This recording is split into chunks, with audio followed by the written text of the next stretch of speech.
What's poppin', everybody? This is Tom and Joey Entertainment. I am Joey and welcome to our first ever news segment. In this segment, Tom and I are going to talk about current events, stuff that's trending on the news cycle. And as always, I am joined by Tom. Tom, what is happening? What's poppin', Joey? Today we're going to talk about a very current issue in today's world, is the idea of free speech versus the mainstream media. And two situations that are going on currently today that exemplify this issue perfectly is the situation going on with PewDiePie and Milo Yiannopoulos. Now, if you aren't familiar with the situations, these are what they entail. On February 14, 2017, Disney and YouTube severed ties with the YouTube star PewDiePie after several videos were posted on his YouTube channel signaling anti-Semitic posts such as the one you see here in the picture. In an article published by the New York Times on February 20th, 2017, a video was discovered. Milo Yiannopoulos, a political editor at Breitbart News, formerly a political editor at Breitbart News, that I might add, in which he condones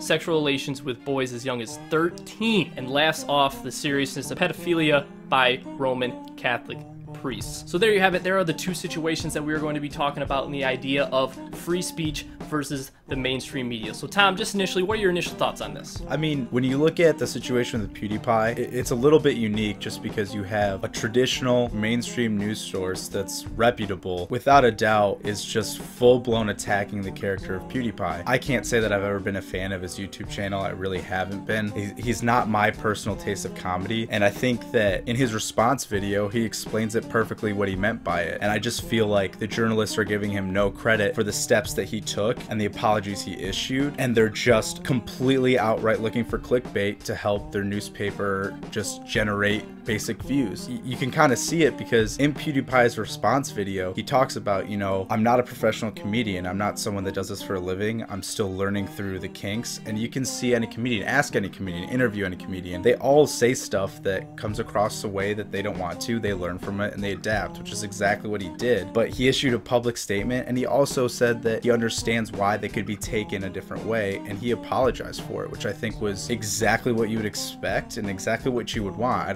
I really don't understand what else he was supposed to do there. But on top of all that, the main issue I had was he publicly stated multiple times that he does not support any hate groups, any neo-Nazi groups, any sort of anti-Semitic club or affiliate. I mean, anything along those lines, he publicly discredited and said that he will not condone whatsoever, which is something that wouldn't you want your public figure to do? So although that I understand from a business perspective, Disney and YouTube Red are kind of looking out for this persona or whatever public reputation, I can understand it, and I think it was really mature of him to also acknowledge that too. I just don't understand how three writers from somewhere as reputable as the Wall Street Journal could write something like this, have a negative economic impact on a young kid from Sweden, and be able to sleep at night. I just think it's absolutely absurd, and I understand that he'll be fine. You know, he's got 53 million subscribers, but I just think the principle of it all, between this idea of YouTubers versus mainstream media, this just doesn't give that mainstream media a whole lot of backbone, and it just hurts your cause of what you want. You want to be a professional journalist, and you're just giving the opponent so much ammunition to try and go after you, and it really hurts the other writers who do so much due diligence and do so much great work and go out and do so much research, and it's just not fair to them either. Again, it's hard for me to harp on PewDiePie too much because exactly what I would have wanted him to say, he said. And I honestly hope that Disney really relooks at this and kind of just goes out on a limb and says, you know what, he did what we would want from a public figure. Yeah, and I totally agree with you. And from my standpoint, I don't harp necessarily on Disney and YouTube for dropping him because, I mean, from a business perspective, I mean, that's their most successful YouTuber.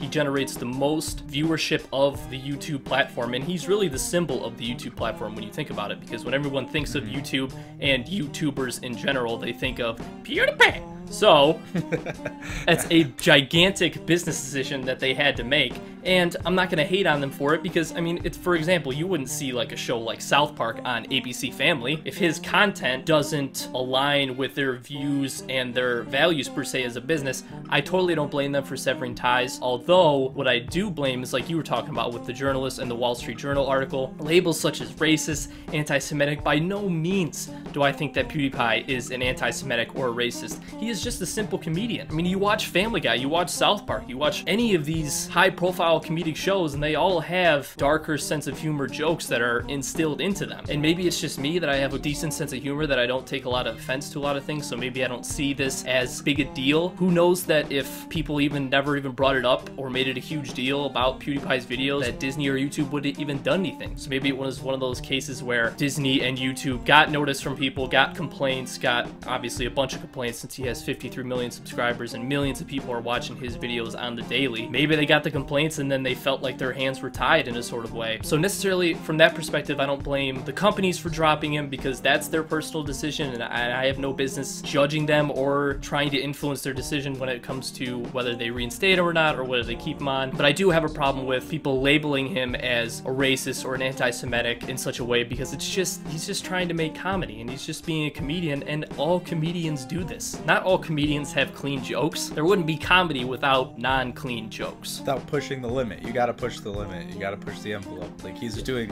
what everyone does. It's exactly. No different. And in the case of Milo Yiannopoulos, that is definitely a different situation, but again, it's free speech, because although anti-Semitic jokes and serious talk condoning pedophilia are different situations, it's another thing that you have to look at with free speech. As a result of Yiannopoulos' comments, he was dropped from the CPAC role he was a keynote speaker at a big-time conservative Republican conference, which is a joke to begin with. When you look at the reason why this guy even was famous to begin with, editor for the far-right Breitbart News, a news organization that is constantly in the news for controversial statements and controversial articles. He even got his fame from being a famous Twitter troll that trolled Leslie Jones' Ghostbusters was coming out, and he was actually banned from Twitter. So you have a guy that became famous from these horrible things that he has said and done, and yet he is a keynote speaker at a conservative press conference. Only after these pedophilia comments, they do drop him. Although it is a different situation, again, you come into the factor of free speech versus the mainstream media. There were a couple points with this story that are a little bit different, and this really stemmed from a couple podcasts he did, but there's also other interviews he did. Like, I watched his interview with Joe Rogan, and he made a little comment at one of them that's actually in another YouTube video that someone mentioned. He says that he's thankful that a priest molested him because it taught him how to give good head. It's dark, and he laughs. He even says, "This is how I cope with what happened to me." My heart breaks hearing that. The fact that a 13-year-old kid had to live through that, just nothing short of horrendous. And I gotta think that a lot of his persona has been built around him trying to cope with this, and I still think he struggles with it. And when he released his statement today of his resignation from Breitbart, it was the first time I even heard him really acknowledge that he's not quite over it. It's hard to see, even if he says things that I don't agree with, even if he says things that are very radical and offensive and I just don't find funny. This man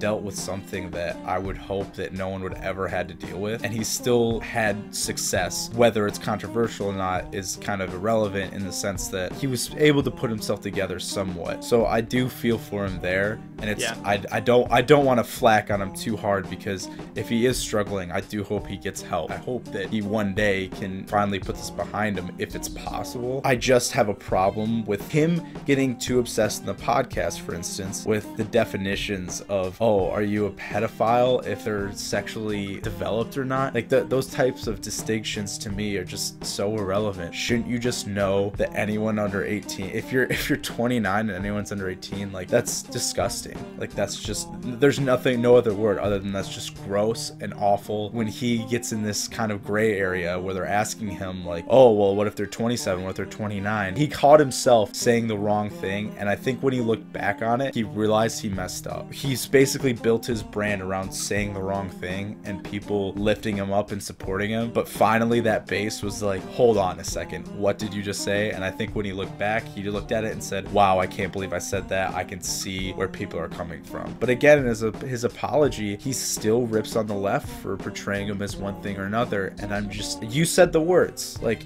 you said this. Yeah. It wasn't the portrayal of someone like forcing you to say something. You openly said it. It didn't have to go that direction. You used the number 13. You talked about these things. And again, that's your method of coping. I get that to an extent. I can't give a pass to something like this. If this were any other news organization, not only would he have been fired a million years ago for all the other stuff he did on Twitter, like you mentioned, but I mean, he would be banned if this was on anything. Fox, CNN, MSNBC, NBC, ABC. This would ruin your career. I commend him for resigning resigning, but this had to happen. I don't think that this was something that he could just get away with or talk his way out of like he usually does. And if he wants to continue to speak, that's fine. But if I'm a university or if I'm a public relations place, I'm not hiring him. I'm not having him. That's just not the brand that I want to represent at all to my students or youth in general. Yeah, and actually, as a result of the comments in the video surfacing, his book deal that was on record of being as much as $250,000 was actually dropped. As I said before, he was dropped from his CPAC role, and he had to resign from Breitbart, as we mentioned earlier as well. So, needless to say, Milo's career has taken a slight downturn, but towards the end of his press conference, he talked about how he wanted to start his own new media organization, so needless to say, we'll see how that goes. But again, the idea of, I'm not condoning his comments, not even close, not even a little bit, and I don't even like the dude. I'm not saying that I like the dude. It all comes down to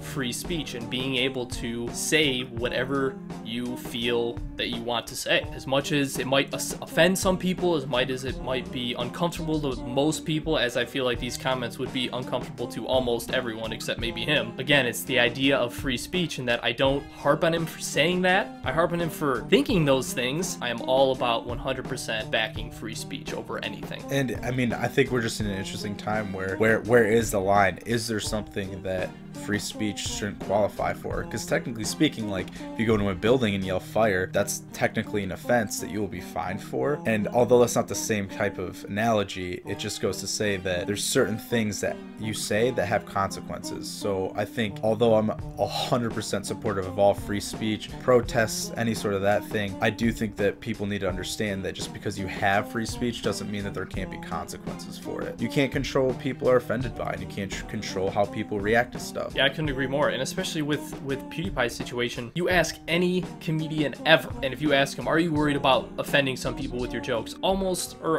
sure 100% of them would say no. No comedian is going to have a joke that's not going to offend someone. But it's the fact of that he is a comedian and he's doing it for comedic purposes that when people throw out racist and anti-Semitic, I just think that's just completely misguided. So there you have it. There are our thoughts of the idea of free speech versus the mainstream media. If you have different thoughts, or if you agree with our opinions, or if you just want to share your opinion in general, please let us know in the comments below. We would love to hear from you. And as always, if you like the video, go ahead and give it a like underneath that video and hit that subscribe button if you want to come back and see more videos every Monday, Wednesday, and Friday. And as always, I'm Joey. And I'm Tom. We'll see y'all next time. Peace.